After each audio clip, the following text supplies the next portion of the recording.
Okay, now that I've explained why we should always be critical of pride and really understand how it's happening and who is behind it, let's move to the very important subject of one of the first attempts at a pride event in the Arab world, namely Pride in Lebanon 2019.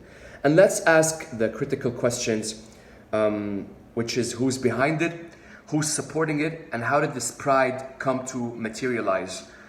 First, this year's Pride in Lebanon is being supported and funded by a specific gentleman, HD. Unfortunately, who it's not being supported by are the major portion of the LGBTQ community and all the local Lebanese drag houses. Cadavra Coven, House of Ego, House of Bombay, House of Supreme, and yes, we got houses in Lebanon. As HD is attempting to gain more support and funding, many members of the local LGBTQ community are fighting back loudly, asking to boycott the event as queers, queens, or queer supporting. Why is this happening? Well, multiple queens and queers had bad professional experience with HD on events and trips that he was managing, to the extent that on one occasion, some queens found themselves homeless outside the country. Such experiences were relayed by multiple members of the community and could not be ignored. How is Pride happening sociopolitically? Well, it's not really. The last couple of Pride events were cancelled due to the religious and sectarian power of the Islamic coalition in Lebanon.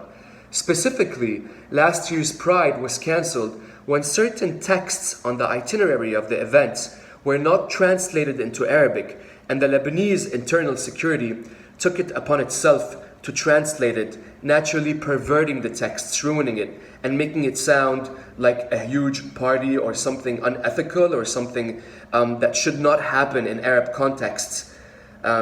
This was not the case for sure, but the event was cancelled for sure.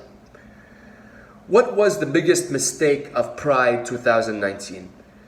It was that those with power to push through with the event did not genuinely closely communicate with those that allowed for an event like this to even exist, namely the LGBTQ activists and queens who have been pushing the queer agenda since 2000 and living out their queerness in Arab streets in Pride.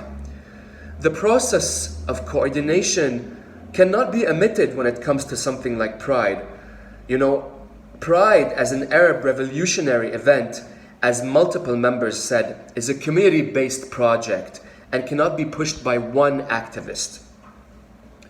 Another mistake that happened in Pride 2019 was that the queer events in Lebanon need to be coordinated by every active community member, because in such a small country, a mistake of one coordinator can give the police legal and physical access to other members of the community.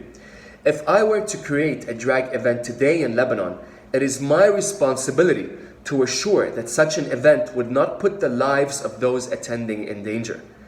Last year's mess up in translation, amongst other factors, ended up with the Pride's coordinator being called into interrogation by the police. That event could have easily snowballed into the interrogation, abduction, and prosecution of all the other activists and queens who participated in the event. Finally, to end this, in my opinion, the queer Arab community is a small community. We can't just jump over or omit or alienate the queer activists that disagree over Pride. The entire Pride and queer culture has been alienated and omitted by Arabs. Are we doing to each other what heteronormative Arab culture has been doing to us for the past couple of years? Nothing would give me more hope and joy than to see Pride happening in any place in the Arab world, not hidden, exposed for all to see, but not on these terms.